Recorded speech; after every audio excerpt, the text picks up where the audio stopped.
ನಮಸ್ತೆ ವೀಕ್ಷಕರೇ.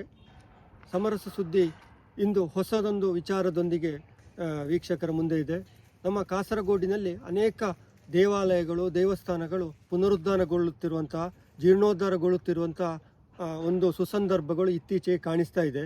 ಅನೇಕ ದೇವಾಲಯಗಳು ಇವತ್ತು ದಾನಿಗಳ, ಭಕ್ತರ ನೆರವಿನೊಂದಿಗೆ ಪುನರುತ್ಥಾನಗೊಂಡು ವಿಶೇಷವಾಗಿ ಕಂಗೊಳಿಸ್ತಾ ಇದೆ.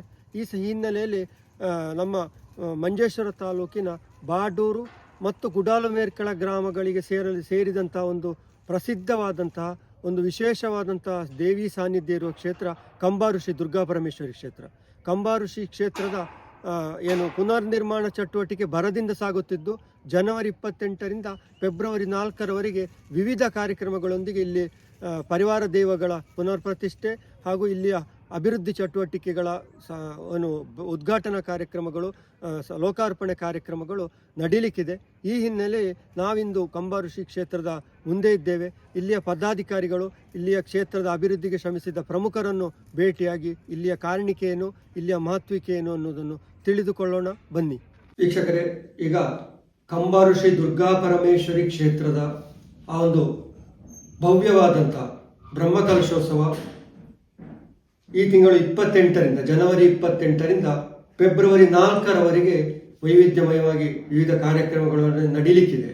ಈ ಕ್ಷೇತ್ರದ ಈ ಒಂದು ಪುನರುತ್ಥಾನ ಅಥವಾ ಈ ಕ್ಷೇತ್ರದ ನವೀಕರಣಕ್ಕೆ ನೊಗ ಹೊತ್ತು ಈ ಬ್ರಹ್ಮಕಲಶೋತ್ಸವವನ್ನು ಯಶಸ್ವಿಯಾಗಿ ಮುನ್ನಡೆಸಲಿಕ್ಕೆ ಕಾರಣಕರ್ತರಾದಂಥ ಬ್ರಹ್ಮಕಲಶೋತ್ಸವ ಹಾಗೂ ಇಲ್ಲಿ ಆಡಳಿತ ಸಮಿತಿಯ ಪದಾಧಿಕಾರಿಗಳು ನಮ್ಮ ಜೊತೆ ಇದ್ದಾರೆ. ಈ ಸಂದರ್ಭದಲ್ಲಿ ಜೀರ್ಣೋದ್ಧಾರ ಸಮಿತಿಯ ಕಾರ್ಯದರ್ಶಿಗಳಾದಂಥ ನಮ್ಮ ಆತ್ಮೀಯರು, ಹಿರಿಯ ರಂಗನಟರು, ಕ್ಯಾಂಕೋದ ನಿರ್ದೇಶಕರು ಆಗಿದ್ದಂಥ ಕೋಳಾರು ಸತೀಶ್ ಚಂದ್ರ ಭಂಡಾರಿ ಅವರಿದ್ದಾರೆ. ಅವರಿಗೆ ಸಮರಸ ಸುದ್ದಿ ಕಡೆಯಿಂದ ಸ್ವಾಗತಗಳು ಸರ್. ಹಾಗೆ ಇಲ್ಲಿಯ ಮೊಕ್ತೇಸರರಾದಂಥ ಲಕ್ಷ್ಮೀನಾರಾಯಣ ಭಟ್ ಅವರಿದ್ದಾರೆ. ಅವರಿಗೂ ಕೂಡ ಹಾರ್ದಿಕವಾಗಿ ಸ್ವಾಗತ. ಹಾಗೆ ಇಲ್ಲಿಯ ಇನ್ನೊಬ್ಬರು ಮೊಕ್ತೇಸರರಾದಂಥ ದಿವಾಕರ ಶೆಟ್ಟಿ ಕುಡಾಲಗುತ್ತು ಅವರು ಕೂಡ ಇದ್ದಾರೆ. ಅವರಿಗೂ ಕೂಡ ಹಾರ್ದಿಕವಾಗಿ ಸ್ವಾಗತ. ಹಾಗೆ ಇನ್ನೊಬ್ಬರು ಇಲ್ಲಿಯ ಜೀರ್ಣೋದ್ಧಾರ ಬ್ರಹ್ಮಕಲಶೋತ್ಸವ ಸಮಿತಿಯ ಕಾರ್ಯದರ್ಶಿಗಳಾದಂಥ ಕುಡಾಲು ರಾಜಾರಾಮ ಶೆಟ್ಟಿ, ಅವರಿಗೂ ಕೂಡ ಹಾರ್ದಿಕವಾಗಿ ಸ್ವಾಗತ. ಸತೀಶ್ ಅಣ್ಣ, ಈಗ ಬ್ರಹ್ಮಕಲಶೋತ್ಸವದ ಸಂಭ್ರಮದಲ್ಲಿ ಇದು ಹೊತ್ತಲ್ಲಿ ನಾವು ಕಾಸರಗೋಡಿನ ಈ ಒಂದು ಮಂಜೇಶ್ವರ ತಾಲೂಕಿನ ಈ ಒಂದು ಬಾಡೂರು ಗ್ರಾಮದ ಒಂದು ವಿಶಿಷ್ಟವಾದಂತಹ ಒಂದು ಆರಾಧನೆ ಇರುವ ಕೇಂದ್ರ ಇದು. ದುರ್ಗಾ ಪರಮೇಶ್ವರ ಜೊತೆಗೆ ಜಟಾಧಾರಿಯ ಒಂದು ಸಾನ್ನಿಧ್ಯ ಇರುವಂತಹ ಕ್ಷೇತ್ರ. ಇದರ ಹಿನ್ನೆಲೆ ಏನು ಸತೀಶ್ ಅಣ್ಣ ಈ ಕ್ಷೇತ್ರದ? ಈ ದೇವಸ್ಥಾನ ಬಾಡೂರು ಗ್ರಾಮ ಅಲ್ಲ, ಕುಡಾಲಮೇರ್ಕಳ. ಬಾಡೂರು ಗ್ರಾಮ ಮತ್ತು ಕುಡಾಲಮೇರ್ಕಳ ಎರಡು ಗ್ರಾಮದ ಸೇರುವಂತ ಹಿಂದೂ ಬಾಂಧವರ ಆರಾಧ್ಯ ಮತ್ತು ಎರಡು ಗ್ರಾಮದ ಅಧಿಪತಿ ದೈವ ಜಟಾಧಾರಿ. ಇದರ ಹಿನ್ನೆಲೆ ನನಗಿಂತ ಹೆಚ್ಚು ನಮ್ಮ ಗ್ರಾಮ ಉರಿಕಾರದಂತ ಅವರು ನಿಮ್ಗೆ ಹೇಳ್ಯಾರು. ಅದು ನಮಗೆ ತಿಳಿದ ಮಟ್ಟಿಗೆ ಸುಮಾರು 5,000ಕ್ಕಿಂತಲೂ ಹೆಚ್ಚು ಇತಿಹಾಸ ಇರುವಂತಹ ದೇವಸ್ಥಾನ. 5,000 ವರ್ಷಗಳಷ್ಟು ಇತಿಹಾಸ. ನಾವೀಗ ನನಗೆ 67 ವರ್ಷ ಆಯಿತು. ನಾನು ನೋಡುವಾಗ ಈ ದೇವಸ್ಥಾನ ತುಂಬಾ ಶಿಥಿಲಾವಸ್ಥೆಯಲ್ಲಿ ಇತ್ತು. ಬಹಳ ಸಣ್ಣ ದೇವಸ್ಥಾನ ಆಗಿ ಬಹಳ ಕಡಿಮೆ ಜನ ಬಂದು ಇಲ್ಲಿ ಜಾತ್ರೆಗೆ ಬರುವಂಥದ್ದು. ಜಾತ್ರೆಗೆ ಬಂದರೆ ಒಂದು 150-200 ಜನ. ಊಟದ ವ್ಯವಸ್ಥೆ ಕೂಡ ಆ ಸಂದರ್ಭದಲ್ಲಿ ಇರಲಿಲ್ಲ. 50 ವರ್ಷ ಹಿಂದಿನ ಕಥೆ ನಾನು ಇರುವಂಥದ್ದು.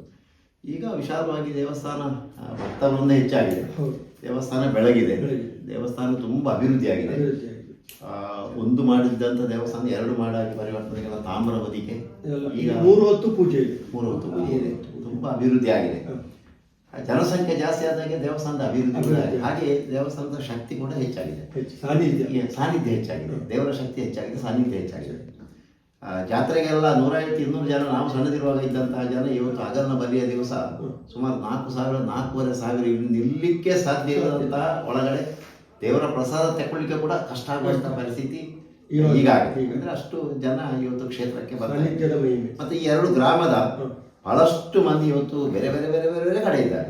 ನಮಗೆ ಗೊತ್ತಿಲ್ಲ ಎಲ್ಲಿ ಅವರೆಲ್ಲ ಈಗ ಬಂದು ಈ ಜೀರ್ಣೋದ್ಧಾರದ ವಿಷಯವನ್ನು ತಿಳಿದಾಗ ಅವರು ಕೊಡುವಂತಹ ದೇಣಿಗೆ ಇದು ನೋಡಿದ್ರೆ ನಮಗೆ ಗೊತ್ತಾಗ್ತದೆ. ಇಂಥವರೆಲ್ಲ ಈ ದೇವಸ್ಥಾನಕ್ಕೆ ಸಂಬಂಧ ನಮಗೆ ಗೊತ್ತಿಲ್ಲದವರು ಸಣ್ಣ 1,000-2,000 ಅಲ್ಲ, ಈಗೆಲ್ಲ 50,000, ಲಕ್ಷ, 2 ಲಕ್ಷ ಈ ರೀತಿಯಾಗಿ ಹಣ ನಮಗೆ ಸುರಿದು ಬರ್ತಾ ಇದೆ. ಸತ್ಯ ನಿಮ್ಮ ಹತ್ರ ಹೇಳ್ಬೇಕಂತ ಹೇಳಿದ್ರೆ ನಾವೇ ಸುಮಾರು 2.5 ಕೋಟಿಯಷ್ಟು ನಮಗೆ ಈಗ ಸಂಗ್ರಹ ಆಗಿದೆ. ನಾವು ಒಬ್ಬರ ಹತ್ರ ಕೂಡ ಮನೆಗೆ ಹೋಗಿ ದೇವಿಗೆ ಕೇಳಿಲ್ಲ. ಇದು ಅದರಷ್ಟಕ್ಕೆ ಬಂದದ್ದು. ದೇವರ ಶಕ್ತಿ ಅಷ್ಟು ಇವತ್ತು ಮಾಡಿ. ಸಾಧಾರಣ ನೋಡಿ ಎಲ್ಲ ಅಭಿವೃದ್ಧಿ ಆದರೆ ಎಲ್ಲ ಕಡೆಗೆ ಅಲಕ್ಷಕ್ಕೆ ಡೊನೇಷನ್ಗೆ ಹೋಗ್ತೇವೆ ನಾವು. ಒಂದು ಕೂಡ ಈ ಕ್ಷೇತ್ರದಲ್ಲಿ ಒಬ್ಬರ ಮನೆಗೆ ಕೂಡ ನಾವು ರಸೀದಿ ಇಟ್ಕೊಂಡು ದೇವಸ್ಥಾನದ ಕಲೆಕ್ಷನ್ ನಾವು ಈ ಬಾರಿ ಹೋಗಲಿಲ್ಲ. 2.5 ಕೋಟಿ ಈಗಾಗಲೇ ಬಂದಿದೆ. ಇನ್ನೊಂದು ಇನ್ನು ನಮಗೆ ಒಂದು 50 ಲಕ್ಷ ಇನ್ನೂ ಬೇಕಾಗಬಹುದು. ಮತ್ತೆ ಬ್ರಹ್ಮ ಕಲಶದ 6 ದಿವಸದಲ್ಲಿ ಒಂದು 8 ದಿವಸದಲ್ಲಿ ನಮ್ಗೆ ಒಂದು 10-20 ಲಕ್ಷ ಬಟ್ಟವಾಡೆಗೆಲ್ಲ ಬೇಕಾಗಬಹುದು.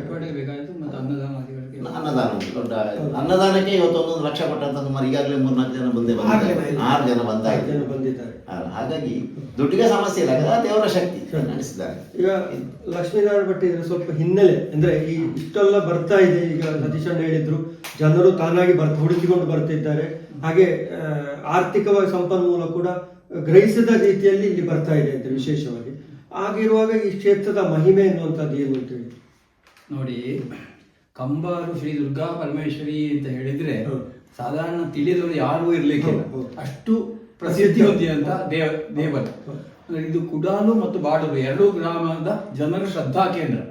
ಅದು ಯಾವ ರೀತಿ ಆರಂಭ ಆಯಿತು ಎಂಬುದು ಹೇಳಿದ್ರೆ ನಮ್ಮ ಹಿರಿಯರಿಂದ ನಮಗೆ ತಿಳಿದಂತ ದಂತಕಥೆಯ ಪ್ರಕಾರವಾಗಿ ಇದಕ್ಕೆ ಆಧಾರ ಇದು ಉಂಟು ಅಂತ ಹೇಳಿದ್ರೆ ಅಥವಾ ಅದು ಏನು ಉಂಟು ಎಂಬುದನ್ನು ತೋರಿಸಿದೆ. ಬರೆದು ಕೊಡ್ಲಿಕ್ಕೆ ನಮಗೆ ನಮ್ಮಲ್ಲಿ ಇಲ್ಲ, ಆದರೂ ಕೂಡ ಅದು ಹಿರಿಯರಿಂದ ಜನಜನಿತವಾಗಿ ಬಂದದ್ದು. ಆಪ್ತವಾಕ್ಯ ಪ್ರಮಾಣ ಅಂತ ಹೇಳಿದ್ದೇವೆ ನಾವು. ಯಾರು ನಮ್ಮ ಹಿರಿಯರು ನಮಗೆ ಆಪ್ತರು. ಆಪ್ತವಾಕ್ಯ ಪ್ರಮಾಣ ಮೂಲವಾಗಿ ಹೇಳುವುದಾಗಿದ್ರೆ ಈ ದುರ್ಗಾ ಪರಮೇಶ್ವರಿ ನಮ್ಮ ದೇವಸ್ಥಾನದ ಮುಂಭಾಗದಲ್ಲಿ ಹರಿಯುತ್ತಿರುವಂತಹ ಈ ಸಿರಿಯಾ ನದಿ, ಶೀರೆ ನದಿ ಅಂತ ಹೇಳ್ತೇವೆ. ಶೀರೆ ನದಿಯಲ್ಲಿ ಇದರ ಮುಂಭಾಗದಲ್ಲಿ ದೇವಸ್ಥಾನದ ಈಶಾನ್ಯ ದಿಕ್ಕಿನಲ್ಲಿ ಒಂದು ದೊಡ್ಡ ಆಳವಾದಂತಹ ಒಂದು ಹೊಂಡ ಉಂಟು. ಅದಕ್ಕೆ ದೇವರ ಗಯ ಅಂತ ಹೆಸರು.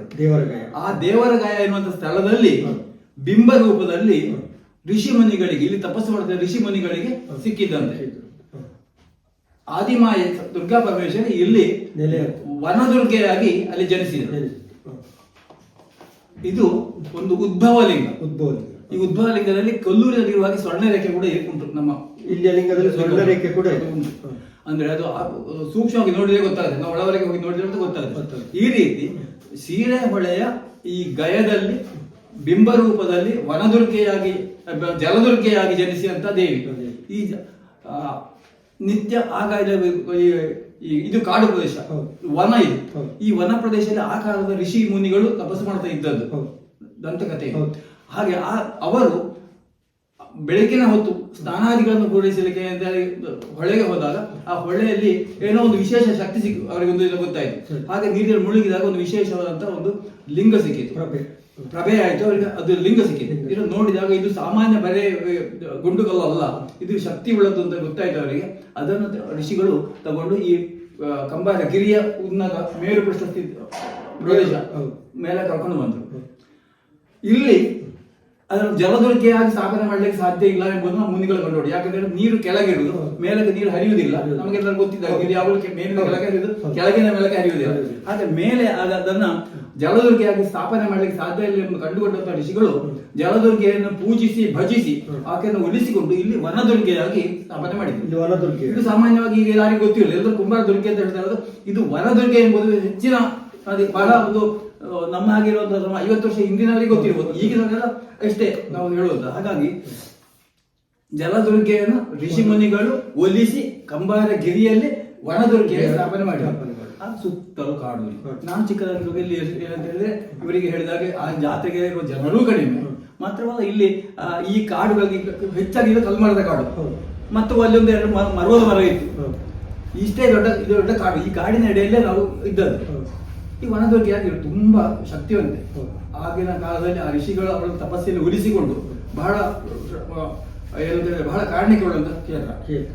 ಆಮೇಲೆ ಏನಾಯ್ತು ಅಂತ ಹೇಳಿದ್ರೆ ವಿಟ್ಲದಲ್ಲಿ ನಿಮಗೆ ಕಥೆಯನ್ನು ಹೇಳ್ತಿದ್ರೆ ಆ ರೀತಿ ಇಲ್ಲಿ ವಿಟ್ಲ ಸೀಮೆ ವಿಟ್ಲ ಸೀಮೆಯಲ್ಲಿ ವಿಟ್ಲದಲ್ಲಿ ವಿಟ್ಲದ ಅರಸರು ಡೊಂಬರಸರು. ಆ ಡೊಂಬ ಅರಸರ ಹಾಗೆ ಅವರಿಗೆ ಒಂದು ಆರಾಧ್ಯ ದೈವ ಉಂಟು. ಅವರ ಪಟ್ಟದ ದೈವ ಪಾರ್ಥಂಪಾಡಿ ದೈವ. ಈ ಪಾರ್ಥಂಪಾಡಿ ದೈವ ಒಂದು ದಿನ ವಿಟ್ಲದಿಂದ ಹೊರಟು ದೇಶ ಸಂಚಾರ ಮಾಡಲಿಕ್ಕೆ ಹೊರಟಂತ ದೈವ ಹೀಗೆ ಮುಂದುವರಿಸಿ ಶೇಣಿಯ ದಾರಿಯಲ್ಲಿ ಆಗಿ ಹೀಗೆ ಮುಂದೆ ಬಂದು ಒಂದು ಪ್ರದೇಶದಲ್ಲಿ ಮುಟ್ಟಿದಾಗ ಅಲ್ಲಿ 3 ನದಿಗಳು ಸೇರುವಂತ ಸ್ಥಳ. ಅದು ಕೂಟೇರು ಅಂತ ಹೇಳ್ತೇವೆ. ಕೂಟೇರು ಅಂತ ಸಾಮಾನ್ಯ 2 ಸೇರುವಂತ ಸ್ಥಳ. ಆ ಕೂಟೇರು ಎನ್ನುವಂತ ಸ್ಥಳಕ್ಕೆ ಮುಟ್ಟಿದಾಗ ಆ ದೈವಕ್ಕೆ ಬಾಯಾರಿಕೆ ಇತ್ತು. ಹ. ಆ ದೈವಕ್ಕೆ ಬಾಯಾರಿಕೆ. ಬಾಯಿ ಕುಡಿಲಿಕ್ಕೆ ಏನಾದ್ರು ಬೇಕು. ಗದ್ದೆಯಲ್ಲಿ ಕೆಲಸ ಮಾಡುವವರು ಇದ್ದಾರೆ, ಹ. ಕೆಲಸಗಾರರು. ಹ. ಆಗ ಆ ದೈವ ಅವರ ಹತ್ರ ಕೇಳಿದ್ದು, ನನಗೆ ಬಾಯಾರಿಕೆ ಆಗ್ತಾ ಉಂಟು, ಏನ್ ಮಾಡ್ತೀರಿ ಅಂತ ಹೇಳಿ. ಇವರಿಗೆ ದೈವ ಅಂತಲೇ ಗೊತ್ತಿಲ್ಲ, ಇವರಿಗೆ ವ್ಯಕ್ತಿ ಮಾತ್ರ ಗೊತ್ತು. ಆ ಪ್ರದೇಶ ಬಾಡೂರು ಮನೆಯವರದ್ದು. ಆ ಪ್ರದೇಶ ಬಾಡೂರು ಮನೆಯವರದ್ದು. ಬಾಡೂರು ಮನೆಯವರು ಅವರಿಗೆ ಬೊಂಡ ತೆಗೆಸಿಕೊಳ್ಳಿಕ್ಕೆ ಹೇಳಿದ್ರು. ಹಾಗೆ ಅವರು ಬೊಂಡ ತೆಗೆದುಕೊಂಡು ಅಂದಿನಿಂದ ಆ ದೈವವನ್ನ ಅವರು ಕೂಡ ಆ ಕಾಲೂರಿನಿಂದ ಸ್ಥಳ ಉಂಟಲ್ಲ, ಅಲ್ಲಿಗೆ ಬಾಡೂರು ಕೂಟೆ ಅಂತ ಹೇಳ್ತಾರೆ. ಆಮೇಲೆ ಅಲ್ಲಿ ಈ ಬೊಂಡ ಕುಡಿದಂತ ಸಂತೋಷಗೊಂಡಂತ ಆ ದೈವ, ಪಾರ್ಥಭಟ ದೈವ, ನಾನು ಇನ್ನು ಇಲ್ಲೇ ನೆಲೆ ಉಳ್ತೇನೆ ಅಂತ ಹೇಳಿ. ಹಾಗೆ ಅದು ನೆಲೆ ಉಳಿದಂತ ಒಂದು ಪ್ರದೇಶ ಅಲ್ಲಿ ಉಂಟು, ಕಾಲೂರಿನ ಸ್ಥಳ. ಅಲ್ಲಿ ನಾವು ಅಲ್ಲ ಬಾಡೂರು ಕುಡಾಲಿಗೆ ಜಟಾಲಿ ಹೋಗ್ಬೇಕಷ್ಟೇ. ಈಗ ಇಲ್ಲಿ ಪಾರ್ಥಂಪಾಡಿ ದೈವವಾಗಿ ಬಂದು ಇಲ್ಲಿ ನೆಲೆ ಉಳಿ, ಅದನ್ನು ಬಾಡೂರು ಚಾವಡಿ ಅಂತ ಹೇಳುದು. ಬಾಡೂರು ಚಾವಡಿ. ಹಾಗಾದ್ರೆ ಒಂದು ಚಾವಡಿ ವಿಟ್ಲ ಚಾವಡಿ ಹಾಗೆ ಇರುವಂತ ಅದೇ ಸ್ಥಾನದಲ್ಲಿ ಇರುವಂತ ಮತ್ತೊಂದು ಚಾವಡಿ ಬಾಡೂರು ಚಾವಡಿ. ಹಾಗೆ ಈಗ ನಾವು ಜಟಾಧಾರಿ ದೈವ ಕೂಡ ಹೇಳುವಾಗಲೂ ಅದರ ಪಾಠದಲ್ಲಿ ಬರುವುದು, ನುಡಿಯಲ್ಲಿ ಕೂಡ ಬರುವುದು, ಒಂದು ಚಾವಡಿ ವಿಟ್ಲ ಚಾವಡಿ, ಒಂದು ಚಾವಡಿ ಬಾಡೂರು ಚಾವಡಿ ಅಂತ ಹೇಳಿ. ಹಾಗೆ ಆಮೇಲೆ ಇಲ್ಲಿ ಬರುವಾಗ ಕುಡಾಲ ಬಾಡೂರು ಎರಡು ಸೇರಿ ಮಾಡುವುದಾದ ಕುಡಾಲ ಬಾಡೂರು ನಡಪು ಕಟ್ಟಲೆ ಅಂತ ಹೇಳುವಂತ ಕ್ರಮ. ಹೀಗೆ ಬಾಡೂರು ಚಾವಡಿಯಲ್ಲಿ ನೆಲೆ ಉಳಿದ ದೈವ ಕ್ರಮೇಣ ಎಲ್ಲ ದೈವಗಳಿಗಾಗಲಿ ದೇವರಿಗಾಗಲಿ ಅದಕ್ಕೆ ನಮ್ಮ ಹಾಗೆ ಮನುಷ್ಯರ ಹಾಗೆ ಪ್ರವರ್ತನೆಗಳಲ್ಲ. ಹಾಗೆ ಆ ಜನವು ನಿತ್ಯಾನುಷ್ಠಾನಕ್ಕಾಗಿ ನದಿಗೆ ಇಳಿದಾಗ ಪಶ್ಚಿಮಾಭಿಮುಖವಾಗಿ ನೋಡಿದಾಗ ಎತ್ತರದಲ್ಲಿ ದೇವಿಯ ಕಾಣ್ತಾರೆ. ಇದು ಪ್ರಕೃತಿ, ಅದು ಪುರುಷ. ಇಲ್ಲಿ ಆ ಜಟಾಧಾರಿ ದೈವ ದೇವಿಯನ್ನು ಉಳಿಸಿಕೊಂಡದ್ದು. ಜಟಾಧಾರಿ ದೈವ ವನದುರ್ಗೆಯನ್ನ ಒಪ್ಪಿಸಿಕೊಂಡದ್ದು. ಆಗ ದೇವಿ ಅದಕ್ಕೆ ಹೊಡೆದ ಅಭಯ, ನೀನು ನನ್ನ ಒಟ್ಟಿಗೆ ಇರಬೇಕು, ನಾವಿಬ್ರು ಪ್ರಕೃತಿ ಪುರುಷರಾಗಿದ್ದವರು, ನನ್ನ ಅಭಿಮುಖದಲ್ಲಿ ಬಲದ ಬದಿಗೆ ನೀನು ನಿಲ್ಲಬೇಕು ಅಂತ ಹೇಳಿ. ಈ ಬಲದ ಬದಿ ಎಂಬುದಕ್ಕೆ ವೃಷಭ ರಾಶಿ ಅಂತ ನಾವು ಹೇಳ್ತೇವೆ ಚಕ್ರದಲ್ಲಿ, ನಾವು ಜ್ಯೋತಿಷ ವಿದ್ಯೆ. ಹಾಗೆ ದೇವಿಯ ಸರಿ ಎದುರು ಭಾಗದ ಬಲಬದಿ ವೃಷಭ ರಾಶಿಯಲ್ಲಿ ಅಲ್ಲಿ ಜಟಾಧಾರಿಯನ್ನ ಅಲ್ಲ, ಅಲ್ಲಿಗೆ ಸ್ಥಳ ಕೊಟ್ಟದ್ದೇ ದೇವಿ. ಜಟಾಧಾರಿಯ ಬೇಡಿಕೆಯ ಮೂಲಕವಾಗಿ ದೇವಿ ಜಟಾಧಾರಿಗೆ ಸ್ಥಳ ಕೊಟ್ಟದ್ದು. ಆ ಸ್ಥಳ ಅದನ್ನು ಅಲ್ಲಿ ನಾವು ಜಟಾಧಾರಿಯ ಪ್ರತಿಷ್ಠೆ ಮಾಡಿ ಆರಾಧನೆ ಮಾಡಿಕೊಳ್ಳಲು ಬಂದದ್ದು. ಈ ಜಟಾಧಾರಿಗೆ ಆಗಾದ ಕಾರಣ ವಿಶೇಷವಾದಂತಹ ಸೇವೆ ಯಾವುದು ಅಂದ್ರೆ ಕಾರ್ತಿಕ ಪೂಜೆಯ ಬೊಂಡ ಸೇವೆ. ಜಟಾಧಾರಿಗೆ ಬೊಂಡ ಸೇವೆ. ಜಟಾಧಾರಿಗೆ ಕೈಯಲ್ಲಿ ಅಗ್ನಿಪಥ ಇಡ್ಲಿಕ್ಕೆ ಉಂಟು, ಅದಕ್ಕೆ ಹಾಕಲಿಕ್ಕೆ ತುಪ್ಪ. ಈ ದನಗಳ ವಿಷಯಕ್ಕೆ ಮತ್ತೆ ಸಮಾಜದ ಸಾಮರ್ಥ್ಯ ವಿಷಯಕ್ಕೆ ಜಟಾಧಾರಿ ಭಾರಿ ಭಯಂಕರ ವಿಶೇಷ. ಎಷ್ಟೇ ಕೋರ್ಟ್ ಕೇಸುಗಳಿದಾಗಿದ್ರು ಅದನ್ನು ಜಟಾಧಾರಿ ಸ್ಥಳಕ್ಕೆ ಬಂದಾಗ ಅದು ನಿವೃತ್ತಿ ಆಗುತ್ತದೆ. ದನಕರುಗಳಿಗೂ ಹಾಗೆ ಏನೇ ರೋಗ ರುಜಿನಾದಿತ್ಯಲ್ಲ ಮಾಡಿ ನಾನು ಅಗ್ನಿಪಾತ್ರಕ್ಕೆ ತುಪ್ಪ ಕೊಡ್ತೇನೆ ಅಂತ ಹೇಳಿದ್ರೆ ಅವರ ಇದಕ್ಕೆಲ್ಲ ಪರಿಹಾರ. ಹೀಗೆ ಇಲ್ಲಿ ಸ್ಥಾಪನೆ ಆದದ್ದು ದೇವಿ ದೇವಸ್ಥಾನ.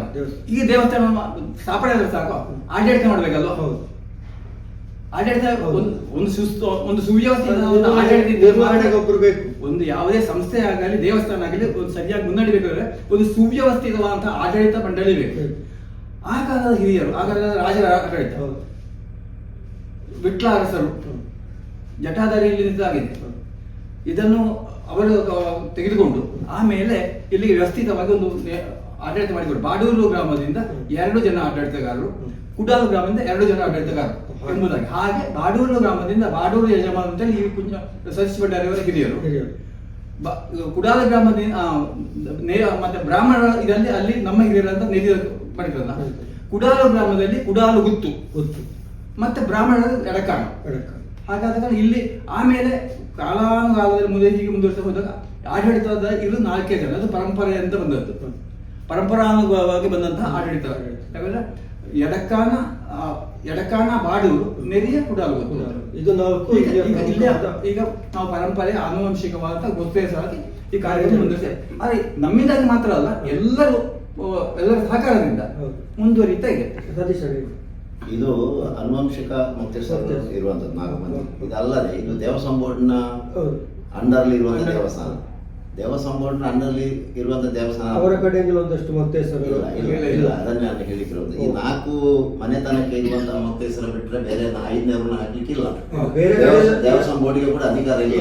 ಬೇರೆ ಕಡೆಯಲ್ಲೆಲ್ಲ ಇದೆ ಅಲ್ಲ, ಅನನುವಂಶಿಕ ಹೌದು. ನಾನ್ ಹೆರಿಡಿಟರಿ ಆದ್ರೆ ಅವರೇ ಗೊತ್ತುಂಟಲ್ಲ ಅದು. ಹೌದು. ರಾಜಕೀಯ ಇಲ್ಲಿ ಅದು ಯಾರು ಆಗಲಿ ಈ 4 ಜನರಿಗೆ ರಿಟೈರ್ಮೆಂಟ್ ಇಲ್ಲ. ಹೌದು. ಅವರಿಗೆ ಆದ್ರೆ 3 ವರ್ಷದ ಅವಧಿ ಇರುತ್ತೆ. ಅವಧಿ ಆದ ಮೇಲೆ ಮತ್ತೆ ಕಾಲ್ ಫಾರ್ ಮಾಡ್ತೀವಿ. ಇದಿಲ್ಲ, ಈ 4 ವಂಶಕ್ಕೆ ಪರ್ಮನೆಂಟ್ ಇವರೇ ಇರ್ತಾರೆ. ಇವರ ನಂತರ ಇವರ ಕುಟುಂಬದಿಂದ ಇನ್ನೊಬ್ರು ಪ್ರತಿನಿಧಿ ಬರ್ತಾರೆ. ಹಾಗಾಗಿ ಇಲ್ಲಿ ಬೇರೆಯವರು ಹೊರಗಡೆಯಿಂದ ಯಾರು ಬರ್ಲಿಲ್ಲ. ಈ 4 ಮನೆತನಕ್ಕೆ ಇರುವಂತಹ ಆಡಳಿತದಲ್ಲಿ ಆಡಳಿತ. ಆಚೆ ಮನೆ. ಈಗ ದಿವಾಕರ ಶೆಟ್ಟರಲ್ಲಿ ಕೇಳುವಂಥದ್ದು ಇಲ್ಲಿ ಪ್ರಮುಖವಾಗಿ ಈಗ ಬಹಳ ಮುತುವರ್ಜಿಯಿಂದ ಜೀರ್ಣೋದ್ಧಾರ ಕೆಲಸ ಕಾರ್ಯಗಳೆಲ್ಲ ಆಗ್ತದೆ. ಮುಖ್ಯವಾಗಿ ಇಲ್ಲಿ ನಡೀತಿರುವಂತಹ ಒಟ್ಟು ಜೀರ್ಣೋದ್ಧಾರ ವ್ಯವಸ್ಥೆಗಳು ಏನೆಲ್ಲ ಆಗ್ತಿದೆ? ಈಗ 2007ರಲ್ಲಿ ನಮಗೆ ಗರ್ಭಗುಡಿ ಮತ್ತು ನಮಸ್ಕಾರ ಮಂಟಪ ಆಗಿದೆ. 2007ರಲ್ಲಿ ಆಗಿದೆ. ಅದು ಬ್ರಹ್ಮಕಲಸವೂ ಆಗಿದೆ. ಅದರ ನಂತರ ನಮ್ಮ ಇದು ಸುತ್ತು ಗೋಪುರ ಇತ್ತು. ಅದು ಶಿಥಿಲಾವಸ್ಥೆಯಲ್ಲಿತ್ತು. ಅದನ್ನು ನವೀಕರಿಸುವಂತ ಹೇಳಿ ಅದಕ್ಕೆಲ್ಲ ಬೇಕಿದ್ದ ಹೊರಟು ಸ್ವಲ್ಪ ಕಾಲ ಅದಕ್ಕೆ ಎಲ್ಲ ಸಮಯ ಹೋಯಿತು. ಅದರ ನಂತರ ನಾವು ಮಾಡುವಂತ ಹೇಳಿ ಇದಕ್ಕೆ ಪ್ರಶ್ನೆ ಎಲ್ಲ ಕೋವಿಡ್ ಕೂಡ ಒಂದಷ್ಟು ಅದು ದೀರ್ಘ ಆಯಿತು. ಹಾಗಾಗಿ ನಾವು ಇದಕ್ಕೆ ಇಳಿದು ನಾವು ಏನು ನಿರೀಕ್ಷಿಸಿದ್ದೆವು ಅದರಿಂದ ಜಾಸ್ತಿ ಆಗ್ತಾ ಹೋಯ್ತು. ಈಗ ನಾವು ಹಂಚಿನಲ್ಲಿ ಮಾಡುವಂತ ಇತ್ತು ಗೌಳಿಯನ್ನು, ಹಂಚಲ್ಲ ಈಗ ತಾಮ್ರಕ್ಕೆ ಹೋಗಿದ್ದೇವೆ. ಯಾಕಂದ್ರೆ ದೇವರು ಜನರನ್ನು ಕರೆಸಿ ಹಣ ಬರ್ತಾ ಉಂಟು, ಕೊಡಿಸ್ತಾ ಇದ್ದಾರೆ. ಯಾವತ್ತು ಈಗ ನಾವು ಧರ್ಮಸ್ಥಳಕ್ಕೆ ಬಿಟ್ಟು ಬೇರೆ ಎಲ್ಲಿ ಹೋಗ್ಲಿದೆ, ಧರ್ಮಸ್ಥಳಕ್ಕೆ ಒಂದು ಕಾಲದ ನಮ್ಮ ಇದರ ಇನ್ವಿಟೇಷನ್ ಕೊಟ್ಟಿದ್ದೇವೆ. ಕೊಟ್ಟು ಮತ್ತೊಂದು ನಂತರ ಒಂದು ದಿವಸ ಮನೆ ಕೊಟ್ಟದಕ್ಕೆ ಅಲ್ಲಿಂದ ನಮಗೆ ಡೊನೇಷನ್ ಬಿಟ್ಟು ಬೇರೆ ಎಲ್ಲಿಂದ ಎಲ್ಲ ಈ ಗ್ರಾಮಕ್ಕೆ ಸಂಬಂಧಪಟ್ಟ ಈ ದೇವರ ಭಕ್ತರು 2 ಗ್ರಾಮದಿಂದ ಹಣ ಬರ್ತಾ ಉಂಟು. ಅದಕ್ಕೆ ದೊಡ್ಡ ದೊಡ್ಡ ಕುಟುಂಬ ಉಂಟು. ಈಗ ಎಡಕಾನ ದೊಡ್ಡ ಕುಟುಂಬ, ನಾವು ಗುಡಾಲ್ ಗೊತ್ತಿದ್ದೇವೆ, ನೆರಿಯದವರು, ಬಾಣವರು ಅಲ್ಲದೆ ಈ ಗ್ರಾಮದಲ್ಲಿ ದೊಡ್ಡ ದೊಡ್ಡ ಕುಟುಂಬಗಳಿದ್ದಾವೆ. ಎಲ್ಲ ಜಾತಿಯವರಿದ್ದಾರೆ. ನಮಗೆ ನಮ್ಮ ಈ ಹಿಂದೂ ಇದರಲ್ಲಿ ಯಾರು ಇಲ್ಲ ಅಂತ ಹೇಳಿ ಈ ಗ್ರಾಮದಲ್ಲಿ ಒಂದು ಮಾತೇ ಇದೆ. ಈ ಕುಡಾಲು ಮತ್ತು ಬಾಡು ಗ್ರಾಮದಲ್ಲಿ ಎಲ್ಲಾ ಜಾತಿಯವರು ಇದ್ದಾರೆ, ಎಲ್ಲ ವರ್ಗದ ಮಾತುಗಳು ಕೂಡ ಇದೆ. ಅದೇ ದೇವರಿಗೆ ಅಂದ್ರೆ 16 ವರ್ಗ 18 ವರ್ಗ ಬೇಕು. ಎಲ್ಲ ವರ್ಗದವರು ಇದ್ದಾರೆ, ಎಲ್ಲರೂ ಕೊಟ್ಟಿದ್ದಾರೆ. ಸಣ್ಣದಿಂದ ಮೇಲೆಯವರು ಅವರವರ ಭಕ್ತಿ ಅನುಸಾರ ಶಕ್ತಿ ಅನುಸಾರ ಮೀರಿ ಕೊಟ್ಟಿದ್ದಾರೆ. ಹಾಗೆ ಚಂದದ ಕೆಲಸ ಆಗ್ತಾ ಉಂಟು. ಈಗ ಮರದ ಸಮಸ್ಯೆ ಇತ್ತು, ಅದಕ್ಕೆಲ್ಲ ಸರಿಯಾಗ್ತಾ ಬಂತು. ಎಲ್ಲ ಆದಿತ್ತು ದೇವರ ದಯದಿಂದ. ಎಲ್ಲ 28 ತಾರೀಕು ಒಳಗೆ ಎಲ್ಲ ಆದಿತ್ತು ಅಂತ ನಾವು ನಿರೀಕ್ಷೆ. ನಮಗೆ ಜನವರಿ ಮೊದಲೇ ಆಗ್ಬೇಕಂತ ಇತ್ತು. ಈಗಿನ ಕಾಲ ಪರಿಸ್ಥಿತಿ ಈ ಕೆಲಸ ಇದೆಲ್ಲ ಸ್ವಲ್ಪ ಮಳೆ ಸ್ವಲ್ಪ ಮಳೆ ನಮಗೆ ಕೊಟ್ಟಿದ್ದು. ಮತ್ತೆ ಎದುರು ಸ್ವಲ್ಪ ಜಾಗದ ವಿಸ್ತೀರ್ಣ ಮಾಡುವ ಇದನ್ನೆಲ್ಲ ಸ್ವಲ್ಪ ಸಮಯ ದೀರ್ಘ ಆಯ್ತು. ಆದ್ರೂ ಎಲ್ಲ ಸಮಯಕ್ಕಾಗ ಆದೀತು. ಈಗ ನಮ್ಮ ಅದೇ ಇವತ್ತಿನ ನಮಗೆ ಇದಿಷ್ಟು ವಿಷಯದ ಬಗ್ಗೆ ಹೇಳುವಾಗ ನಮಗೆ ಇದರಲ್ಲಿ ಇನ್ನೊಬ್ಬರು ನಮ್ಮ ಪ್ರಧಾನ ಒಬ್ಬರು ಮುಕ್ತೇಶ್ವರ ಡಕ್ಕಾನ ರವಿಶಂಕರ್ ಭಟ್ರು ಅವರ ಹೆಚ್ಚಿನ ಮುತುವರ್ಜಿಯಿಂದ ಆಗೋದಿದ್ದು ಇವರೆಲ್ಲ ಇಡೀ ಜೀರ್ಣೋದ್ಧಾರ ಜವಾಬ್ದಾರಿಯನ್ನು ಪೂರ್ತಿ ಅವರು ಮಾಡಿದ್ರು. ನಾವೆಲ್ಲರೂ ಸಹಕಾರ ಕೊಡ್ತೇವೆ, ಆದ್ರೆ ಪೂರ್ತಿ ಮುಂದಿಳಿದು ಮಾಡ್ತಾ ಇರೋರು ಅವರಿಗೆ ಇವತ್ತು ಈಗ ಈ ಅನಿವಾರ್ಯ ಕಾರಣದಿಂದ ಅವ್ರಿಗೆ ಬರ್ಲಿಕ್ಕೆ ಆಗುದಿಲ್ಲ ಇವತ್ತು ಅಂತ ತಿಳಿಸಿದ್ದಾರೆ. ಹಾಗೆ ಅವರಿಗೆ ಬರ್ಲಿಕ್ಕೆ 2 ಗ್ರಾಮದಲ್ಲಿ ಹೆಚ್ಚು ಕಮ್ಮಿ 1700 ಹಿಂದೂ ಮನೆಗಳಿದೆ. 1700 ಹಿಂದೂ ಮನೆಗಳಿದೆ. ಅಂದಾಜು ನಾವು ಲೆಕ್ಕ 1-2 ವರ್ಷದಿಂದ ನಾವು ಲೆಕ್ಕ ಮಾಡಿದ್ವಿ 1700 ಹಿಂದೂ. ನಾವೊಂದು ಇದನ್ನು ಆರಂಭ ಮಾಡೋ ಮೊದಲು ಒಂದು 3 ವರ್ಷದ ಹಿಂದೆ ಆರಂಭ ಮಾಡೋದ್ರು ಒಂದು ಸಭೆ ಕರೆದಿದ್ದೆವು. ನಾನು ಜನ ಸೇರಿದ್ವಿ. ಅವತ್ತೊಂದು ಮನವಿಯನ್ನು ಮಾಡಿದ್ದೆವು. ಎಲ್ಲ ಮನೆಯವರು ಕನಿಷ್ಠ 10,000 ರೂಪಾಯಿ ಕೊಡಲೇಬೇಕು ಅಂತಲ್ಲ, ಕೊಡಬೇಕು, ದೇವರ ಕೆಲಸಗಳಿಗೆ ಕೊಡಬೇಕು ಅಂತ. ಆಲ್ಮೋಸ್ಟ್ ಹೆಚ್ಚಿನ ನನ್ನ ಲೆಕ್ಕದಲ್ಲಿ 1,000 ಜನಕ್ಕಿಂತ ಹೆಚ್ಚು 80% ಜನ ಕೊಟ್ಟಿದ್ದಾರೆ. ಇನ್ನೊಂದಷ್ಟು ಜನ ಏನು ಕೊಡದವ್ರು ಕೂಡ 5,000 ರೂಪಾಯಿ ತಂದು ಕೊಟ್ಟಿದ್ದಾರೆ. ನಾವು ದಿನ ಬಂದಿವಿ. ಕೆಲವರು ಬಹಳ ಆರ್ಥಿಕವಾಗಿ ಹಿಂದುಳಿದವರು ಕೂಡ 5,000ಕ್ಕಿಂತ ಕಡಿಮೆ ಕೊಟ್ಟವರು ಎಲ್ಲ 5,000 ಕೊಟ್ಟಿದ್ದಾರೆ. ಹಾಗಾಗಿ ಜನರಿಗೆ ದೇವರ ಮೇಲೆ ಅತಿಯಾದಂತಹ ಭಕ್ತಿ ಇದೆ. ದೇವರು ಕೂಡ ಅದೇ ರೀತಿ ಜನರನ್ನು ಕಾಪಾಡಿದ್ದಾರೆ. ಯಾರಿಗೂ ಅಂತ ದೊಡ್ಡ ತೊಂದರೆಗಳಾಗಲಿಲ್ಲ. ಈಗ ರಾಜಾರಾಮ್ ಶೆಟ್ಟರಲ್ಲಿ ನಾನು ವಿನಂತಿಸುವುದು ಕೇಳಿಕೊಳ್ಳುವುದು, ಈಗ ಇಲ್ಲಿ ಬಹಳ ವಿಶಾಲವಾದ ಹಾಲ್ ಅಲ್ಲ, ಇದೊಂದು ಗ್ರಾಮೀಣ ಪ್ರದೇಶದಲ್ಲಿರೋ ದೇವಸ್ಥಾನ. ಇಲ್ಲಿ ಹತ್ತಿರ ಪೇಟೆ ಇಲ್ಲ, ಪೂರ್ತಿಯಾಗಿ ಅಡಿಕೆ ತೋಟದ ಮತ್ತು ಹೊಳೆಯ ಮಧ್ಯೆ ಇರುವಂತಹ ಒಂದು ಗುಡ್ಡದ ಪ್ರದೇಶದಲ್ಲಿ ಇರುವಂತಹ ದೇವಸ್ಥಾನ. ವಿಶಾಲವಾದಂತಹ ಒಂದು ಹಾಲ್ ಇದೆ ಇಲ್ಲಿ ದೇವಾಲಯದ ಬದಿಯ ಪಾರ್ಶ್ವದಲ್ಲಿ. ವಿಶಾಲವಾದ ಎಲ್ಲ ಸೌಕರ್ಯ ಇರುವಂತಹ ಒಂದು ಹಾಲ್ ಕೂಡ ಇದೆ. ಈಗ ಜೀರ್ಣೋದ್ಧಾರಕ್ಕೆ ಸಂಬಂಧಿಸಿ ಇಲ್ಲಿ ಈ ಹಾಲ್ ಅನ್ನು ವಿಸ್ತರಿಸಿ ಬೇರೆ ಏನಾದರೂ ವ್ಯವಸ್ಥೆಗಳು ಅಂತದ್ದೇನಾದ್ರು ಇದೆಯಾ ಇದಕ್ಕೆ ಸಂಬಂಧಿಸಿ? ಮೊದಲು ಇಲ್ಲಿ ಹಾಲ್ ಅದು ಏನು ಸೌಕರ್ಯ ಇರಲಿಲ್ಲ. ಎಲ್ಲಿವರೆಗೆ ಕಷ್ಟ ಇತ್ತು ಅಂತ ಹೇಳಿದ್ರೆ ಕೈ ತೊಳಿಲಿಕ್ಕೆ ನೀರಿಗೆ ಕೂಡ ಬಹಳ ಕಷ್ಟ ಅಂದ್ರೆ ಈಗಿನ ವ್ಯವಸ್ಥೆಯು ಯಾವ್ದು ಇರ್ಲಿಲ್ಲ. ಈ ಮೋಟರ್ ಗೀಟರ್ ಯಾವ್ದು ಇರಲಿಲ್ಲ. ಹೊಳೆಗೆ ಹೋಗಿ ಕೈ ತೊಳೆದು ಬರುದು.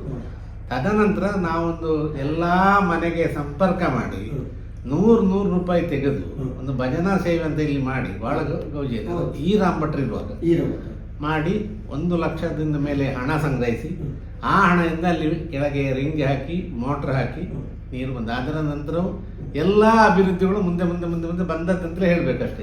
ಆ ನೀರು ಬಂದದ್ದು ಅದು ಎಲ್ಲ ಅಭಿವೃದ್ಧಿಗೂ ಒಂದು ಕಾರಣ. ಆ ನಂತರ ಈ ಹಾಲಿಗೆ ಶುರು ಮಾಡಿದ್ದು. ರಾಮಭಟ್ರು ಇರುವ ಕಾಲದಲ್ಲಿ ಅದರೊಂದು ಸ್ಟ್ರಕ್ಚರ್ ಮಾತ್ರ ಆಯ್ತು, ಹಾಗೆ ಅಲ್ಲಿ ಉಳಿದಿತ್ತು. ಅದನ್ನು ಎಡಕಾನ ಕುಟುಂಬದವರಾದ ಈ ಮಹಾಬಲೇಶ್ವರ ಭಟ್ರವರು ತುಂಬಾ ಮುತುವರ್ಜಿಯಿಂದ ಮಾಡಿಸಿ ಬಹಳ ಉತ್ತಮ ರೀತಿಯಲ್ಲಿ ಅದನ್ನು ಮಾಡಿಸಿಕೊಟ್ರು. ಈಗ ಹಲವು ಮದುವೆ ಈಗ ಆಯಿತು, ಇನ್ನೂ ಆಗಲಿಕ್ಕಿದೆ. ಈಗ ಅದರಿಂದಲೂ ಹೆಚ್ಚಿನ ಪ್ರಚಾರ ಈ ದೇವಸ್ಥಾನದಿಂದಾಗಿ ಎಲ್ರಿಗೂ ಸಿಕ್ಕಿದೆ. ಇನ್ನು ಜಾಸ್ತಿ ಬಂದಿತ್ತೆಂಬ ನಮ್ಮ ನಿರೀಕ್ಷೆ ಉಂಟು. ಸಾಲದ್ದಕ್ಕೆ ಇಲ್ಲಿ ಹತ್ತಿರಲ್ಲಿ ಒಂದು ಹೈವೇ ಹಾಕಿ ಈಗ ಹೈವೇಯಿಂದ ನೇರ ಕಾಣುತ್ತದೆ ದೇವಸ್ಥಾನ. ಅದು ದೊಡ್ಡ ಒಂದು ಪ್ಲಸ್ ಪಾಯಿಂಟ್ ನಮಗೆ. ಎಲ್ಲಿ ಹೋಗುವವರು ಕೂಡ ಈಗ ನೋಡ್ತಾರೆ. ಸಂಜೆ 6 ಗಂಟೆ ಕಳೆದ ಮೇಲೆ ಇಲ್ಲಿ ಆ ಒಂದು ಜಗಮಗಿಸುವ ಬೆಳಕು ಇದು ಎಲ್ಲರನ್ನು ಸೆಳೆಯುತ್ತದೆ. ಆದ ಕಾರಣ ನಮಗೆ ಇದೊಂದು ಇನ್ನೂ ಇದರ ಅಭಿವೃದ್ಧಿಗೆ ಒಂದು ಅವಕಾಶ ಎಷ್ಟು ಧಾರಾಳ ಇದೆ ಅಂತ ಒಂದು ಬಹಳ ಸಂತೋಷ ನಮಗೆ. ಆದ ಕಾರಣ ಅದರ ಒಂದು ಇದುವೇ ಎಲ್ಲ ಇಷ್ಟು ಹಣ ಎಲ್ಲ ಇಲ್ಲಿ ಸಂಗ್ರಹ ಅಂತೂ ಕೂಡ ಅದರ ಒಂದು ಇದುವೇ ದ್ಯೋತಕ ನಿರೀಕ್ಷೆ. 2004ರಲ್ಲಿ ನಾವೆಲ್ಲ ಒಂದು ಹಾಲ್ ಮಾಡಬೇಕು ಅಂತ ಒಂದು ಯೋಚನೆ ಮಾಡಿದ್ದೇವೆ. ಹಾಗೆ ಈ ಕಡೆ ಜಾಗವೇ ಇರಲಿಲ್ಲ. ಒಂದು ಬ್ರಹ್ಮರಾಕ್ಷಸನ ಗುಡಿ ಇತ್ತು, ಅದನ್ನು ತೆಗೆದು ಮತ್ತೆ ಸ್ವಲ್ಪ ಆಚೆಗೆ ಮಾಡಿದೆವು. ಜಾಗವನ್ನು ಮಾಡಿ ಒಂದು 14 ಲಕ್ಷದಲ್ಲಿ ಒಂದು ಕಟ್ಟಡ, ಕೆಳಗೆ ಅಡಿಗೆ, ಕೆಳಗೆ ಕೂತ್ಕೊಳ್ಳಿಕ್ಕೆ ಮತ್ತೆ ಮೇಲೆ ಒಂದು ಹಾಲ್. ಅದು ಏನೋ ಕಾಲ ಕೂಡಿ ಬರ್ಬೇಕಂತ ಎಲ್ಲದಕ್ಕೂ ಕಾಲ ಕೂಡಿ ಬರ್ಬೇಕು. 10 ವರ್ಷ ಸುಮಾರು 15 ವರ್ಷ 2017ರವರೆಗೆ ಅಂದ್ರೆ ಒಂದು 13 ವರ್ಷ ಅದನ್ನು ಮುಂದೆ ಕೊಂಡೋಗ್ಲಿಕ್ಕೆ ಆಗಲಿಲ್ಲ. ಬರೇ ಒಂದು ಅಸ್ಥಿ ಪಂಜರವಾಗಿ ಒಂದು ಸ್ಕೆಲಿಟನ್ ವರ್ಕ್ ಮಾತ್ರ ಆದವು. ಮದುವೆಗಳಾಗ್ತಾ ಇತ್ತು, ಆದ್ರೆ ಒಂದು ಸಾಧನೆ ಆಗಿ ಅದನ್ನು ಮುಂದೆ ಕೊಂಡೋಗ್ಲಿಕ್ಕೆ 2017ರಲ್ಲಿ ಎಡಕಾನ ಕುಟುಂಬದ ಮಹಾಬಲೇಶ್ವರ ಭಟ್ರು, ಈಗ ಅವರು ರಷ್ಯಾದಲ್ಲಿ ಉದ್ಯಮಿದ್ದಾರೆ, ಅವರನ್ನೇ ದೇವರೇ ಕಳಿಸಿದ್ರು ಇಲ್ಲಿ. ಅವರು ಇಲ್ಲಿಯವರೇ, ಕಳಿಸ್ಲಿಕ್ಕೆ ಹೊರಗಿನವರಲ್ಲ. ಆದ್ರೆ ದೇವರು ಅವರಿಗೆ ಒಂದು ಪ್ರೇರಣೆ ಕೊಡಿ, ಅಲ್ಲೇ ಕೆಲಸಗಳು ಬಾಕಿ ಇರ್ತದೆ ನೀನು ಮಾಡಿಸುವಂತ ದೇವರು ಅವರಿಗೆ ಪ್ರೇರಣೆ ಕೊಡು. ಹಾಗಾಗಿ ಅವರು ದೇವರಾಗಿ ಬಂದರು. ಬಂದು ಒಂದ್ಸಲ ಸಭೆಯಲ್ಲಿ ಹೇಳಿದ್ರು ಇದೆಲ್ಲ ಮಾಡಬೇಕು ನನಗೆ. ಆಯ್ತು, ಅದನ್ನು ಕಂಪ್ಲೀಟ್ ಮಾಡುವಂತ ಅವರು ಮೊದಲು ಹೊರಟದ್ದು ಆ ಹಾಲನ್ನು ಒಂದು ಸಾಧನೆ ಮಾಡಿ ಚಂದ ಮಾಡಿ ಮಾಡ್ತಾ ಮಾಡ್ತಾ ಮಾಡ್ತಾ ಅವರಿಗೆ ದೇವರ ಪ್ರೇರಣೆ ಮತ್ತು ಆಯ್ತು ಆ ಕಡೆ ಗೆಸ್ಟ್ ರೂಮ್ ಆಗ್ಬೇಕು ಅಂತ ಹೇಳಿದ್ರು. ಅವರೇ ಅಲ್ಲ, ನಾವು ಏನು ಮಾತಾಡಲಿಲ್ಲ, ಎಲ್ಲ ಅವರು ಹೇಳಿದ ಹಾಗೆ ನಾವು ಮಾಡಲಿಕ್ಕೆ ಮಾಡಿದ್ದು ನಾವು ಮಾಡಿಸಿದ್ದು, ನಾವು ಹಣ ಕೊಟ್ಟದ್ದು ಅವರು. ಆ ಕಡೆ 5 ಗೆಸ್ಟ್ ರೂಮ್ ಆಯ್ತು. ಈಗ ಅದರ ಕೆಳಗೆ ಕೆಲಸಗಳಾಯ್ತು, ತರಕಾರಿ ಹಟ್ಟಲಿಕ್ಕೆ ಕೆಲಸಗಳಾಯ್ತು, ಚಂದ ಮಾಡಿದ್ರು. ಈಗ ಬೇಕಾದಷ್ಟು ಮದುವೆಗಳು ಸುವ್ಯವಸ್ಥಿತವಾಗಿ ವ್ಯವಸ್ಥೆ 5 ಅಲ್ಲಿ ಒಳ್ಳೆ ಫರ್ನಿಶ್ಡ್ 5 ಅಟ್ಯಾಚ್ ಬಾತ್ರೂಮ್ ಇರುವಂತ 5 ರೂಮ್ಗಳಿದೆ. ಈ ಯಾರು ಮದುವೆಗೆ ಬಂದ್ರು 1 ದಿವಸ 2 ದಿವಸ ಮೊದಲೇ ಬಂದ್ರು ಕೂಡ ಇರುವಂತ ವ್ಯವಸ್ಥೆ ನಮ್ಮಲ್ಲಿ ಇದೆ. ಸುಮಾರು 1,28,00,000 ಖರ್ಚು ಅವರು ಕೊಟ್ಟದ್ದು.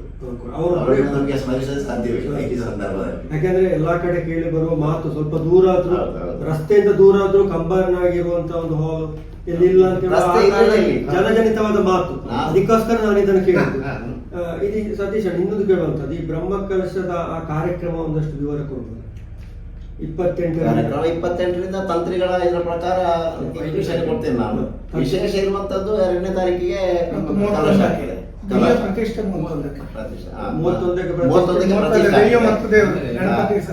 ಸಂಗತಿಯ ವಿಷಯ, ಈಗ ನಮ್ಮಲ್ಲಿ ಆರಾಧ್ಯ ದೈವ ದುರ್ಗಾ ಪರಮೇಶ್ವರಿ, ದೈವ ಜಟಧಾರಿ, ದೇವರು ದುರ್ಗಾ ಪರಮೇಶ್ವರಿ ಮತ್ತು ಜಟಾಧಾರಿ ಅಲ್ಲಿ ಒಂದು ಮೇಲೆ ಒಂದು ಕೆಳಗೆ ತುಲ್ಯ ಪ್ರಾತಿನಿಧ್ಯ ಉಳ್ಳವರು.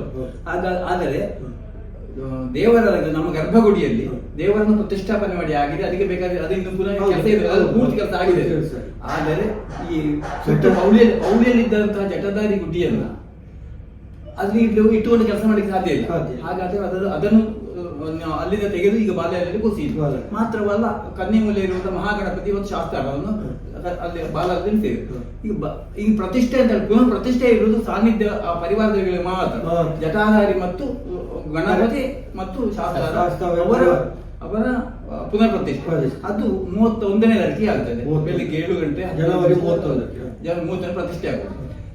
ಮತ್ತೆ ಪೂರ್ತಿ ಕಲಶಾಭಿಷೇಕ ಆಗುವಂಥದ್ದು ಎರಡನೇ ತಾರೀಕು ಮಧ್ಯಾಹ್ನ 12:45 ನಿಮಿಷದಿಂದ 14 ಮತ್ತೆ ಇಲ್ಲಿ ವಿಶೇಷ ಇನ್ನೊಂದು ಅಂದ್ರೆ ಶಾಶ್ವತ ಪೂಜೆ ಅಂತ ಒಂದು ನಾವು ಸ್ಕೀಮ್ ಮಾಡಿದ್ದೇವೆ. ಅದು ಮಾಡಿ ನಾವು ಸುಮಾರು ಒಂದು 87ನೇ ಇಸವಿಯಿಂದ ಆರಂಭ ಮಾಡಿದೆ. 86ರಲ್ಲಿ ನಮಗೆ ವರ್ಷ ಆಗಲು ಶುರು ಮಾಡಿದ್ದೇವೆ ಸರ್. ಈಗ ಸುಮಾರು ಒಂದು 2,500 ಜನ, ಹೆಚ್ಚು ಕಮ್ಮಿ 2,500 ಜನ ಈ ಶಾಶ್ವತ ಪೂಜೆಯಲ್ಲಿ ತೊಡಗಿಸಿಕೊಂಡಿದ್ದಾರೆ. ಅದು ಈಗ ಒಂದು 5 ವರ್ಷದ ಹಿಂದಿನಿಂದ ನಾವು ಅದನ್ನು 1,000 ಮಾಡಿದ್ದೇವೆ. ಮೊದಲು 500ರಿಂದ ಆರಂಭ ಮಾಡಿದ್ದೇವೆ. ಮೊದಲು ಮಾಡಿದವರೆಲ್ಲ 500, ಈಗ ಒಂದು 5 ವರ್ಷದಿಂದ ಅದನ್ನು 1,000 ಮಾಡಿದ್ದೇವೆ.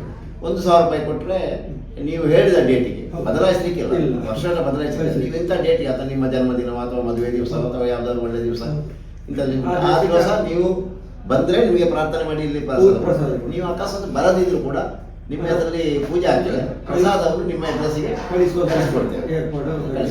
ಅದು ಒಂದು ನಮಗೆ ಒಂದು ಮೂಲತನ ಒಂದು 15-14 ಲಕ್ಷ ನಮ್ಮ ಹತ್ರ ಈಗ ಡೆಪಾಸಿಟ್ ಇದೆ. ಅದು ನಾನ್ ವಿಡ್ರಾಬಲ್, ಯಾವ ಕಾಲಕ್ಕೂ ಅದನ್ನು ವಿಡ್ರಾ ಮಾಡ್ಲಿಕ್ಕೆ ಯಾರಿಗೂ ಇಲ್ಲ, ಸಾಧ್ಯ ಇಲ್ಲ. ಯಾಕಂದ್ರೆ ಮುಂದಿನ ಜನರೇಷನ್ ಕೊಂಡೋಗ್ಬೇಕಲ್ಲ. ನಾವೆಲ್ಲ ಕ್ಷೇತ್ರದ ತಂತ್ರಿವರಿಯರು ಯಾರು?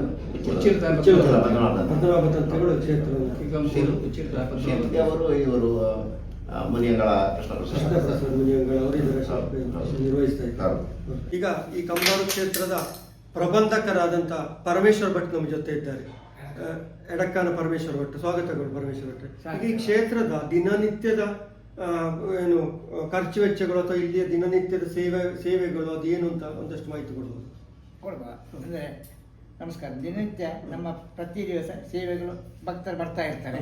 ಒಂದು ಪ್ರತಿ ನಮ್ಮ ದೇವಸ್ಥಾನದಲ್ಲಿ ವಿಶೇಷವಾಗಿ ವಿಶೇಷ ಸೇವೆ ಅಂದರೆ ಅನ್ನದಾನ ಸೇವೆ. ಅದೇ ಮತ್ತು ವಿಶೇಷವೇ ದೊಡ್ಡ ಕಾರ್ತಿ ಪೂಜೆ ಅಂತ ಮಾಡ್ತೇವೆ. ದೊಡ್ಡ ಕಾರ್ತಿ ಪೂಜೆ ಅಂದರೆ ಜಟಾಧರಿಗೆ ಮತ್ತು ಅಮ್ಮನವರಿಗೆ ನಾವು ಆರಿಸಿ ಎಲ್ಲ ಬಂದು ಅದಕ್ಕೆ ಸೇವೆ ಮಾಡ್ತೇವೆ.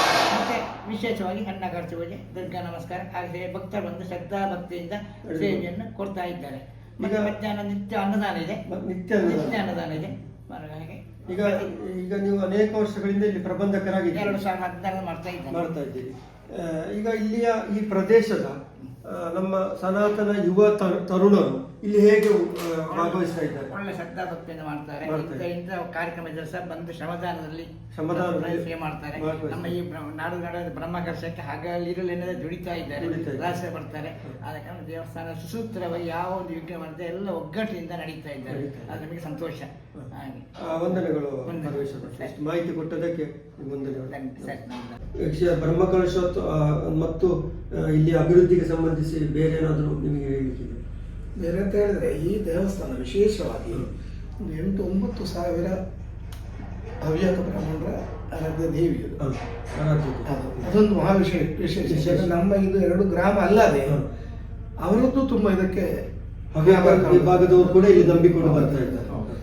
ಸ್ವಾಮಿಗಳು ರಾಘವೇಶ್ವರ ಶ್ರೀಗಳು ಏನು ಸಮಸ್ಯೆ ಆಗದಂತೆ ಇಲ್ಲಿಗೆ ಕಳಿಸ್ತಾರೆ. ದೇವ ಒಂದು ಅನುಗ್ರಹ ತಗೊಂಡು ಬನ್ನಿ ಅಂತ ಅದು ಕೆಲಸವಾಗ್ತದೆ. ಅದು ಯಾವ ರೀತಿಯ ಒಂದು ನಂಬಿಕೆ ಕೂಡ ಅದೊಂದು ಮಹಾ ದೊಡ್ಡ ವಿಶೇಷ. ಗುರುಗಳು ಒಂದು 6-7 ವರ್ಷದ ಹಿಂದೆ ಬಂದು ಒಂದು ದಿವಸ ಮಕ್ಕ ನಿಂತಿದ್ರು ಇಲ್ಲಿ ಈ ಕ್ಷೇತ್ರದಲ್ಲಿ ತಂಗಿ. ಬೇರೆ ಏನಾದರೂ ವಿಶೇಷತೆಗಳು ಹೇಳಲಿಕ್ಕಿದೆ? ಬೇರೆ ಇನ್ನು ವಿಶೇಷಗಳು ಬ್ರಹ್ಮವರ್ಷ ಆಗಿದೆ ವಿಶೇಷ. ಅದನ್ನೊಂದು ಕಣ್ತುಂಬ ನೋಡ್ಬೇಕು ಅಂತ ನಮಗೆ ಎಲ್ಲರಿಗೂ ಆಸೆ ಇದೆ. ಬೇರೆ ನೀವು ಬನ್ನಿ ಒಂದು ದಿವಸ. ಹಾಗಾದ್ರೆ ವೀಕ್ಷಕರೇ, ಕಂಬಾರು ಶ್ರೀ ದುರ್ಗಾ ಪರಮೇಶ್ವರಿ ಕ್ಷೇತ್ರದ ಆ ಒಂದು ಪರಿವಾರ ಜಟಾಧಾರಿ ಸಹಿತ ಪರಿವಾರ ದೇವಗಳ ಆ ಒಂದು ಭವ್ಯವಾದಂತಹ ಬ್ರಹ್ಮಕಲಶ ಪುನರ್ ಪ್ರತಿಷ್ಠೆ ಮತ್ತು ಬ್ರಹ್ಮಕಲಶ ಜನವರಿ 28ರಿಂದ ಫೆಬ್ರವರಿ 4ರವರೆಗೆ ವಿವಿಧ ಕಾರ್ಯಕ್ರಮಗಳೊಂದಿಗೆ ನಡೀಲಿಕ್ಕಿದೆ. ಬಹಳಷ್ಟು ವಿಶಾಲ, ನೋಡ್ಲಿಕ್ಕೆ ಬಹಳಷ್ಟು ನಯನ ಮನೋಹರವಾದಂತಹ ಒಂದು ದೃಶ್ಯಗಳು ಈ ಪ್ರದೇಶದಲ್ಲಿದೆ. ಒಂದು ಬದಿಯಲ್ಲಿ ಹರಿಯುತ್ತಿರುವಂತಹ ಸಿರೆ ನದಿ, ಮತ್ತೊಂದು ಬದಿಯಲ್ಲಿ ತೆಂಗು ಮತ್ತು ಕಂಗುಗಳ ತೋಟ, ಇನ್ನೊಂದು ಬದಿಯಲ್ಲಿ ಗುಡ್ಡ ಪ್ರದೇಶ. ಈ ರೀತಿ ವಿಶೇಷವಾಗಿ ಕಂಗೊಳಿಸ್ತಿರುವಂತಹ ಒಂದು ನೋಡಲೇಬೇಕಾದಂತಹ ಒಂದು ಕ್ಷೇತ್ರ ಅದು ಶ್ರೀ ಕಂಬಾರು ಶ್ರೀ ದುರ್ಗಾ ಪರಮೇಶ್ವರಿ ಕ್ಷೇತ್ರ. ಭಕ್ತಾದಿಗಳು, ವೀಕ್ಷಕರು ಈ ಒಂದು ಸುಸಂದರ್ಭವನ್ನು ಬಳಸಿಕೊಳ್ಬೇಕು, ಶ್ರೀದೇವರ ಅನುಗ್ರಹಕ್ಕೆ ಪಾತ್ರರಾಗಬೇಕು ಅಂತೇಳಿ ಕೇಳಿಕೊಂಡು ಈ ದುರ್ಗಾ ಪರಮೇಶ್ವರಿ ಕ್ಷೇತ್ರದ ಬ್ರಹ್ಮಕಲಶದ ಸಂದರ್ಭದಲ್ಲಿ ಈ ಒಂದು ಮಾಹಿತಿಯನ್ನು ನೀಡಿದಂಥ ಎಲ್ಲ ದೇವಾಲಯದ ಎಲ್ಲ ಪದಾಧಿಕಾರಿಗಳಿಗೂ ಕೂಡ ಸಮರಸ ಸುದ್ದಿ ಕಡೆಯಿಂದ ವಂದನೆಗಳು. ವೀಕ್ಷಕರೇ, ದಿನನಿತ್ಯದ ಸುದ್ದಿಗಳಿಗಾಗಿ ಸಮರಸ ಸುದ್ದಿ .com ವೆಬ್ಸೈಟ್ ಅನ್ನು ವೀಕ್ಷಿಸಿ. ಹಾಗೆ ವಿಶೇಷವಾದಂತಹ ಮಾಹಿತಿಗಳಿಗಾಗಿ ಸಮರಸ ಸುದ್ದಿ ಯೂಟ್ಯೂಬ್ ಚಾನಲ್ ಸಬ್ಸ್ಕ್ರೈಬ್ ಮಾಡಿ. ಹಾಗೆ ಸಾಹಿತ್ಯ ಮತ್ತು ಸಾಂಸ್ಕೃತಿಕ ಚಟುವಟಿಕೆಗಳ ಮಾಹಿತಿ ಲೇಖನಗಳಿಗಾಗಿ ಸಮರಸ ಸುದ್ದಿ ವಾರಿಧಿ ಈ ಮಾಸಪತ್ರಿಕೆಯನ್ನು ಕೂಡ ನೋಡಿ ನಮ್ಮನ್ನು ಬೆಂಬಲಿಸಿ ಅಂತ ಹೇಳಿಕೊಂಡು ಮುಂದಿನ ದಿನದಲ್ಲಿ ಹೊಸ ವಿಚಾರಗಳನ್ನು ಮತ್ತೆ ಭೇಟಿಯಾಗ್ತೇನೆ. ಅಲ್ಲಿಯವರೆಗೆ ನಮಸ್ಕಾರ.